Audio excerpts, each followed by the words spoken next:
Karibu tujadili kuhusu hatma na mchakato wa serikali ya umoja wa kitaifa Zanzibar, ikiwa siku zinaendelea kupungua, na ni kuhusu chama cha ACT Wazalendo katika kuingia ama kutokuingia katika serikali ya umoja wa kitaifa. Hali hii ikiwa inaendelea wakati tumesikia kutoka kwake Rais wa Zanzibar Dr. Hussein Mwinyi akiwa ameacha wazi nafasi 4 za uwaziri ambazo zinapaswa kujazwa na ACT Wazalendo, chama ambacho kimeshika nafasi ya pili katika kura za uraisi na kupata idadi ya manaibu pamoja na baraza la wawakilishi. Tafahamu kuhusiana na historia yake, lakini mchakato wa uundwaji unakuwaje pamoja na kile ambacho kinatarajiwa. Tumemwalika hapa mchambuzi wa masuala ya siasa Said Miraji. Karibu sana. Nashukuru Rita. Asante. Karibu sana Said Miraji. Asante bila. Naam. Kwa sasa swali linabaki kama ACT watajiunga ama hawatojiunga, lakini tujikumbushe kuhusu historia ya uundwaji wa serikali ya umoja wa kitaifa Zanzibar. Ni kwamba Zanzibar kwanza imepitia mapito mengi mpaka wakaamua kuunda serikali ya umoja wa kitaifa. Sitaki nianze kabla ya mfumo wa vyama vingi wa 1995. Lakini nataka tuanze hapa 1995. Kutokana na mpishano usiokuwa mkubwa baina ya vyama viwili vikubwa wakati ule ikiwa ni CUF na CCM, na sasa hivi tunaweza tukasema ni CCM na CUF, kumekuwa kukitokea na ACT sorry. Kumekuwa na misigano ya watu kutokukubaliana aidha na michakato ya uchaguzi, aidha matokeo yanayotangazwa baada ya uchaguzi, jambo ambalo limekuwa likiibua mbali na mambo mengine, migogoro ya kisiasa, lakini kuwa na mambo kadhaa wa kadhaa mpaka misigano katika daraja au ngazi ya kijamii. Sasa watu wanasiasa wa Zanzibar kutoka pande zote mbili wakaamua sasa kwamba ni vyema mambo haya yapatiwe utaratibu mwingine, yashughulikiwe. Na ndio maana unaweza ukakuta katika records sisi tunazungumzia muafaka labda huu wa 2010 ambao umezaa katiba pia ya Zanzibar, lakini hapa ni kwamba tokea mwaka 1995 uchaguzi wa kwanza kumekuwa kuna kitu kilikuwa kinaitwa muafaka. Watu wamekuwa kila baada ya uchaguzi wanazungumza mpaka 2010 tukafikia kupata kitu kinaitwa maridhiano sasa. Lakini mwanzo tulikuwa na muafaka. Na kabla ya hapa huko nyuma kuna kitu kinaitwa JPC, ni Joint Presidential Committee. Yani ilifika hatua kuundwa hii kamati ya rais ambayo ilikuwa na watu kutoka CCM, kutoka CUF. Nakumbuka hata bwana Mwakiembe alikuwemo kwenye hiyo JPC pale Zanzibar. Na ofisi zao zilikuwa Migombani pale. Angalau basi kuratibu na kuweza kuona kama Wazanzibari wanaweza kufanya kazi kwa pamoja kwenye maeneo yepi na kuondoa ile hasama na chuki za kisiasa zilizokuwepo. Kwa hivyo mapito yamepita mpaka mwaka 2010 wakati ule rais akiwa Sheikh Amani Karume, wakapata katiba hii hapa. Ambapo hii ndio katiba ya Zanzibar inayotumika sasa hivi ya mwaka 2010. Katiba ya kwanza ni ile iliyoandikwa wakati wa Abu Jumbe ya mwaka 1984 ambayo ndio hii hapa. Bahati mbaya gamba lake limechanika make muda mrefu tena nao. Kwa hivyo Zanzibar walitoka kwenye katiba hii, na katiba hii ni katiba ya wananchi, ni katiba iliyopigiwa kura ya maoni na Wazanzibari wote wakaipigia kura ya ndio, wakiwa CCM, wakiwa CUF. Na kwa nini walifika huko? Walifika huku baada ya mapito mengi, baada ya matatizo mengi. Kama tunakumbuka mwaka 2001 ndio ilikuwa ile kwenye peak ya matatizo. Wazanzibari wengi walikufa, wengine walikimbia nchi, wengine walipatwa na matatizo kadhaa wa kadhaa. Na huko nyuma rekodi zinaonesha walishapitia mazito ya, kwa mfano, kuwepo kwa kesi za uhaini na kadhalika. Hiki kitabu hiki watu wengi hawajawahi kukiona, lakini ni kitabu ambacho kiliandikwa mwaka 2002 kuhusiana na kadhia nzima ya matukio yote yaliyotokea 2001 na kabla ya hapo. Humu kuna picha za watu wote waliofariki katika maandamano yale. Humu kuna picha na maelezo ya watu wote 18 waliofunguliwa kesi ya uhaini. Kulikuwa kuna kesi ambayo maarufu ilikuwa inasema ni ya Machano Hamis Ali na wenzake 17 dhidi ya SMZ, ambayo kesi ya uhaini ilikuwa ni namba 276 ya mwaka 1998, ambao picha zao hao wote wanaoambiwa ni wahaini ni hizi hapa. Kwa hivyo Zanzibar mpaka imefika pale. Mwandishi wa kitabu hicho ni nani? Niwaoneshe tena. Mwandishi wa kitabu. Mwandishi. Hichi kiliandikwa na Chama cha Wananchi CUF. Wakati huo mimi nikiwa kama mkurugenzi wa haki za binadamu wa taifa wa CUF, ndio nilikuwa mwenyekiti wa kamati ya uandishi wa kitabu hiki. Okay. Na tulikifanyia uzinduzi rasmi katika hoteli ya Bwawani. Kwa hivyo hiki kitabu kiliandikwa na CUF kama chama, kama taasisi. Kwa hivyo taarifa zote ukisimamia uandishi wake. Na mimi nikisimamia uandishi wake kama mwenyekiti wa kamati. Okay. Nikisaidiwa na mtu mmoja anaitwa Abbas Muhunzi. Kwa hivyo hiki kitabu kimeeleza historia, mapito na mambo yote. Kwa hivyo mpaka unapoona leo Wazanzibari wamefika kuwa na serikali ya umoja wa kitaifa, si jambo ambalo limepatikana kwa urahisi. Sasa kwangu mimi Hilda alitaka tuanze na historia. Na ndio maana nikaona kwa muda wetu ulivyo mfupi, angalau ni rush kidogo kwenye mambo hayo.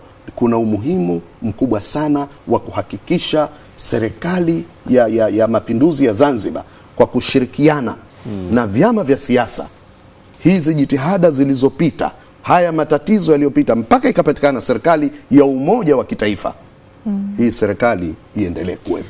Ina misingi gani na jukumu hasa kwa vyama ambavyo vinapaswa kuwepo kwa mujibu wa makubaliano ni yapi? Misingi yake kwanza ni kuleta umoja miongoni mwa Wazanzibari, kwa sababu walikuwa wamepasuka. Msingi wa pili ni kuleta usawa katika utendaji wa shughuli za kisiasa, kwa sababu kuna watu walikuwa wanajiona labda wako daraja la pili. Msingi wa tatu ni kuhakikisha kwamba inasimamia yale yaliyotokea yasiweze kutokea tena, kwa kuhakikisha kwamba zinapatikana chaguzi za huru na za haki. Kwa hivyo kuna mambo hapa kwa ajili ya maslahi ya ustawi wa jamii ya Zanzibar, kwa ajili ya maendeleo ya Wazanzibari na Zanzibari yao.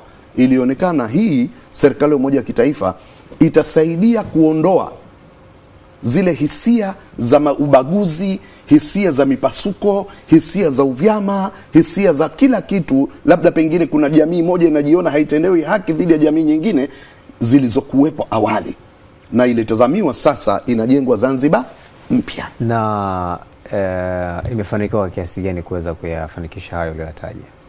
Bila shaka mafanikio yapo, ingawaje na changamoto zipo. Wazanzibari walikuwa hawaendeani mazikoni. Wazanzibari walikuwa hawauziani bidhaa. Wazanzibari walikuwa wanakimbiana mpaka kwenye safu za kufanya ibada. Wazanzibari walikuwa wanakimbiana mpaka kwenye kupanda magari haya. Akipanda fulani sisi hatuendi. Watu ndugu wa familia moja walifika pahala wanakataana. Kwa hivyo at least katika daraja ya kijamii haya mambo yaliondoka. Wazanzibari wakarudi wakawa wanatazamana kama Wazanzibari, kama ndugu, bila ya kubaguana kutokana na itikadi za kisiasa. Kwa hivyo hayo ni mafanikio makubwa. Pili, uhuru wa kufanya shughuli za kisiasa ukarudi. Ile kila siku wanasiasa kukamatwa, kupigwa mabomu, kufunguliwa mashtaka haya na yale kama hivyo tunavyoona, kesi za uhaini, kesi za mauaji. Mtu kama Juma Duni wakati tupomaliza uchaguzi mdogo baada ya Salum Saba kujiuzulu jimbo la Mkunazini, ambao tunasema kulikuwa na kitu kinaitwa sakata la Salum Saba, kwamba kulikuwa na mambo ndani ya kujiuzulu kwake.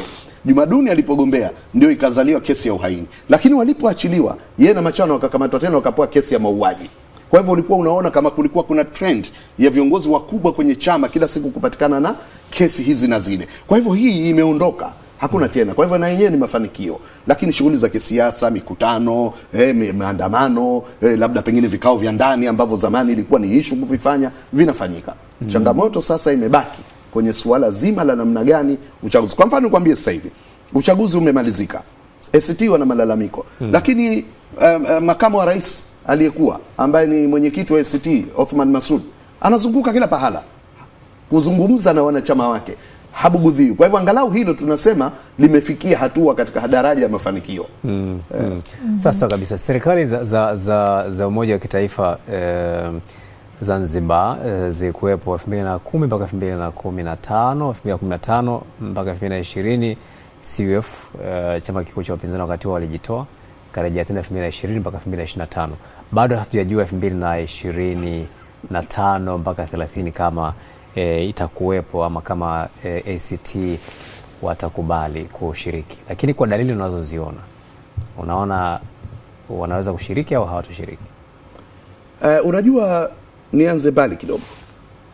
Ile mwanzo kuingia kwenye maridhiano, wakati ule Maalim Seif Sharif Hamad yupo, alizunguka kila tawi kuzungumza na wanachama pamoja na wananchi, yani wale wanaopendelea labda pengine tunasema washabiki wa iliyokuwa kafu, kuwashauri na kuwataka mawazo, tuingie tusiingie.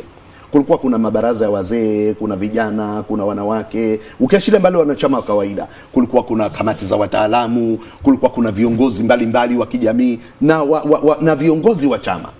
Hatimaye maamuzi yalipitishwa kwenye vikao vya chama kuingia kwenye serikali ya umoja wa kitaifa, kuingia kwenye maridhiano. Wakati ule hata serikali ya umoja wa kitaifa ilikuwa bado kuingia kwenye maridhiano. Kwa hivyo ni jambo ambalo lilijadiliwa, hata ile kumtambua aliokuwa madarakani rais, kwa sababu CUF ilikuja na msimamo wa kuto kumtambua rais.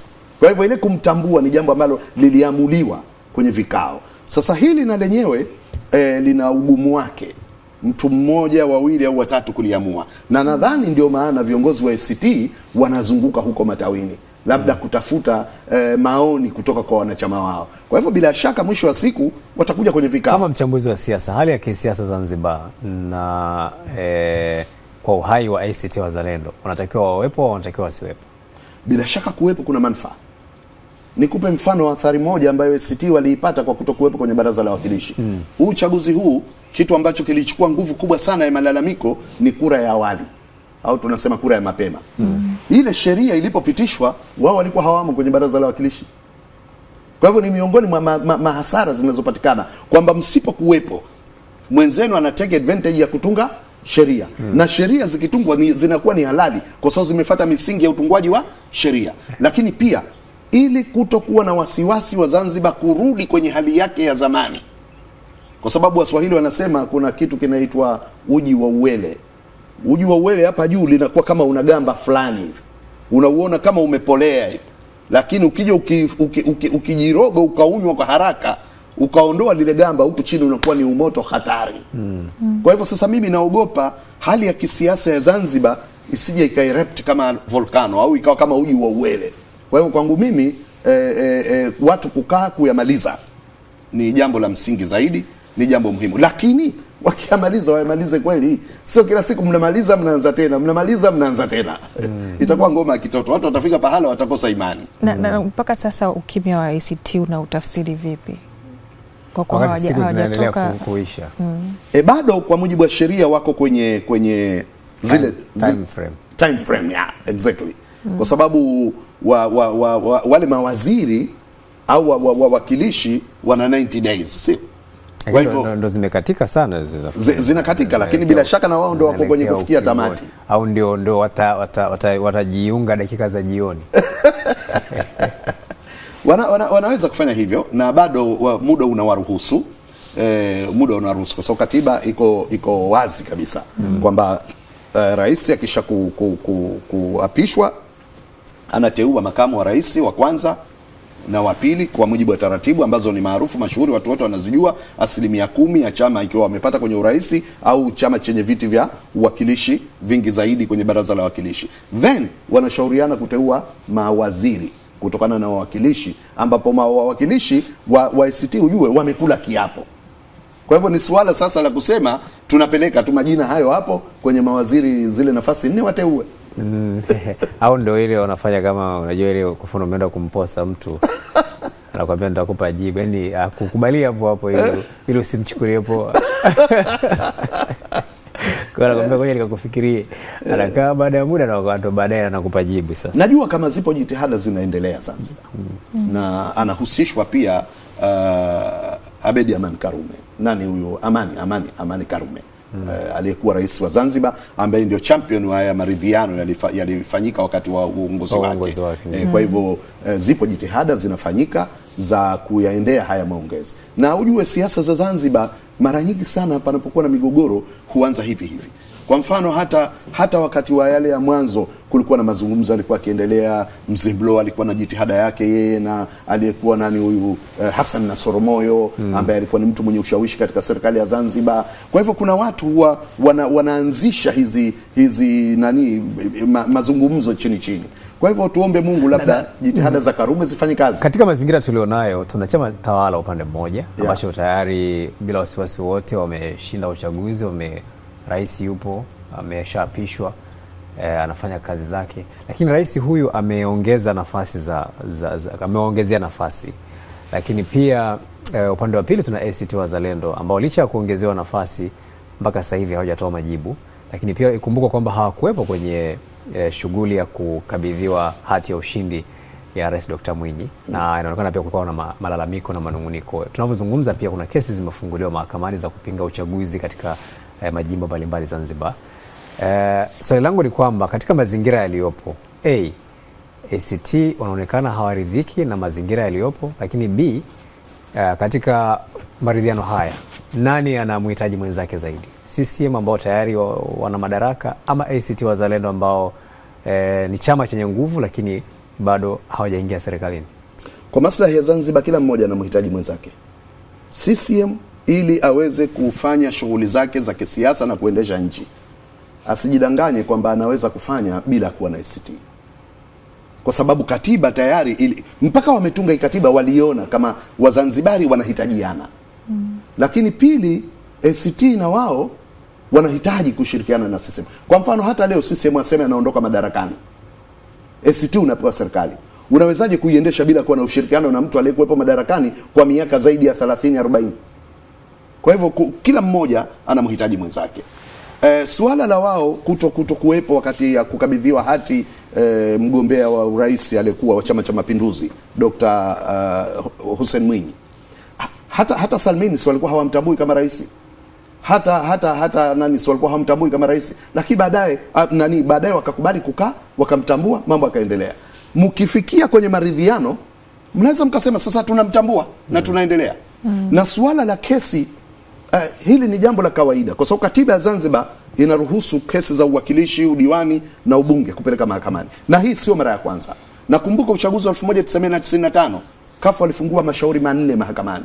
Moja lilikuwa la Mzee Machano Khamisiadi aliyekuwa jimbo la Jangombe, pili Hamed Salim alikuwa jimbo la Mfenesini, tatu Dr. Maulidi Makame alikuwa jimbo la Ndijani, na 4 Mohamed Ali Mohamed alikuwa jimbo la Mlandege, ambayo waliamini majimbo haya kwa katika mazingira yoyote yalikuwa na haki yao. Wamekwenda bahati mbaya pale, nadhani wakati ule alikuwa Jaji Dahoma, zile kesi zikatupwa, wakaappeal, zikaja Court of Appeal.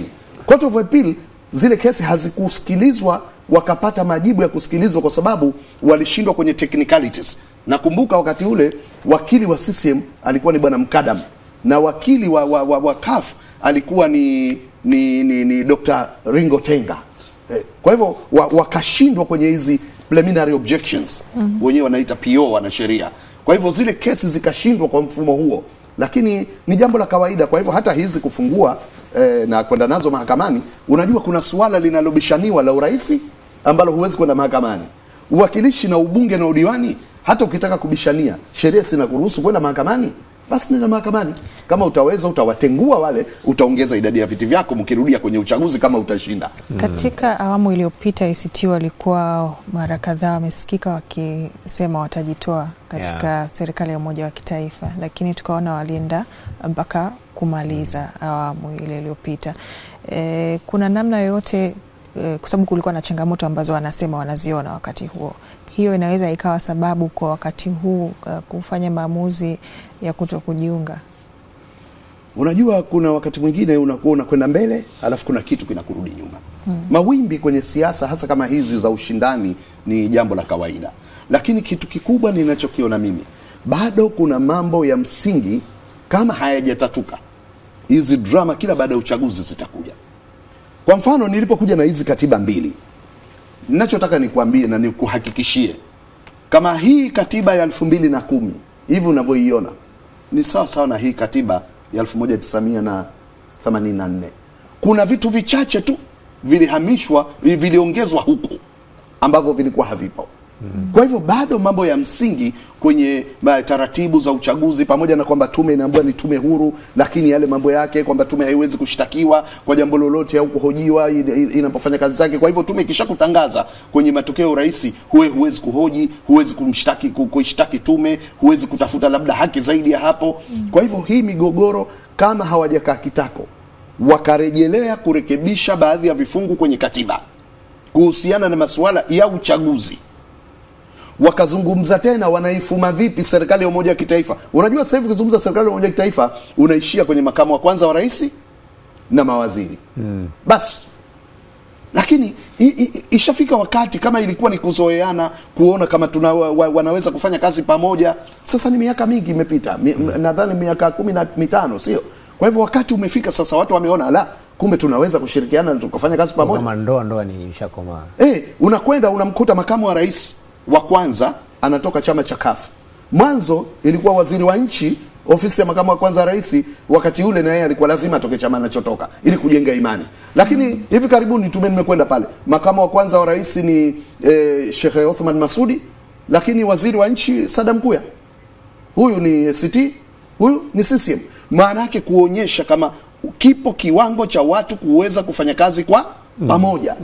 Kwa hivyo mimi nadhani kama ni tahadhari ilichukuliwa, kama ni uzoefu umeshapatikana, wanahitaji sasa kupiga hatua mbele zaidi, warekebishe sheria za uchaguzi kwa pamoja, wakae kitako, wajadiliane ili kuondoa hii migogoro, watu wa focus kwenye maendeleo. Zanzibar watu hawajui, lakini baada ya uchaguzi wa 95 ilifanyika kampeni ya watu kuzunguka dunia nzima kueleza namna uchaguzi ulivyokuwa haukuwa halali. Nakumbuka mtu wa kwanza kutoa tamko alikuwa balozi wa Marekani, wakati ule alikuwa Black American, anaitwa Smith. Akasema hawautambui uchaguzi. Zanzibar ilifika pahala kuwekewa vikwazo, mpaka chanjo za watoto zilikuwa haziletwi. Baadhi ya wachambuzi wanaokichambua chama cha ACT Wazalendo, wengine wanakiona kama chama ambacho kinakosa msimamo unaoeleweka, sababu kama alivyouliza mwenzangu hapo, walikuwa na tishia kwamba watajitoa. Lakini miaka 5 imepita, walikuwepo na wakamaliza nafasi yao. Baadaye walivyoingia kwenye uchaguzi wakaja na kauli kwamba muhuni asusiwi. Wakati wametoka kutishia kujitoa. Lakini ile ilikuwa katika muktadha wa uchaguzi zaidi. Na sasa hivi tunaona imekuwa ni muda mwingi sana umepita. Hawajatoa uamuzi. Ni kwamba wanajitafakari, ni kwamba wanachukua maoni ya wanachama, ama ni kwamba bado hawajajua wanataka nini. Na kama chama cha siasa, unadhani hivyo ndivyo ambavyo kinapaswa kujiendesha? Na je, kwa mazingira hayo kinaeleweka kwa wanachama wake na kwa wafuatiliaji wa siasa kwa ujumla? ACT iko kwenye tufani ya kisiasa. Kwa katikati ya mkondo, mawimbi makubwa, kiza kinene. Kwa hivyo inapambana kuvuka kwenye huu mkondo mgumu. Lakini nataka nikwambie, ACT pamoja na kwamba ni chama cha siasa, lakini mara nyingi maamuzi wanayoyafanya hawayafanyi viongozi kama viongozi. Wanayafanya na kutizama public opinion, kutazama wanachama wao Wazanzibari kwa ujumla, kwa hasa kwa hizi ishu za Zanzibar wanataka nini. Na ndio maana wanarudi kwenda huku kwa wananchi. Sasa mara nyingi wakati mwingine wanapata misukumo kutoka nje ya uongozi wa chama, kutoka kwa wananchi wanataka nini, na wanalazimika waende na matakwa ya wananchi. Kwa hivyo sio swala la kukosa msimamo, ni swala la kujua wakati gani ufanye nini na nani anataka ufanye nini. Wako kwenye kibano, CCM wanawabamiza. Hali ya kisiasa inawataka wafanye maamuzi, lakini na wanachama wao na wao wana mitazamo yao. Sasa mwisho wa siku utagundua kitu kimoja, nataka nikwambie. Maalim Seif alipokuwa yuko hai, Mungu amrahamu, alipokuwa anafanya hizi shughuli za siasa pale Zanzibar, mara nyingi sana alikuwa anatazama upepo wa watu unataka nini. Kuna kipindi nakumbuka uchaguzi watu walikuwa hawataki. Wanasema hapa sasa sisi tumeshinda na tuna hakika umeshinda, tunataka tuingie barabarani. Lakini Seif Sharif akasema, kwa maslahi ya watu, hivi mnataka muendelee kufa mpaka lini? Akakubali kuingia kwenye serikali ya umoja wa kitaifa. Kwa hivyo wakati mwingine wanabanwa kutazama ile historia ya Zanzibar. Unajua, ukifanya kosa moja tu ukawaredisha tena Wazanzibari kule walikotoka, tatizo lake sijui tutakuja kulimaliza vipi. Kwa sababu Wazanzibari wana makovu toka ni before na pia wakati wa 1964 walikubali kuyaacha baada ya kuja haya maridhiano. Sasa ukija ukikubali wakirudi tena kule, sijui utafanya jitihada za namna gani uwarudishe waweze kusettle tena pamoja. Shukran sana. Tunakamilisha hivyo. Said Miraji, asante kwa uchambuzi huo. Tukizungumza kuhusu mchakato wa serikali ya umoja wa kitaifa Zanzibar, zungumza hapa na mchambuzi wa masuala ya siasa Said Miraji.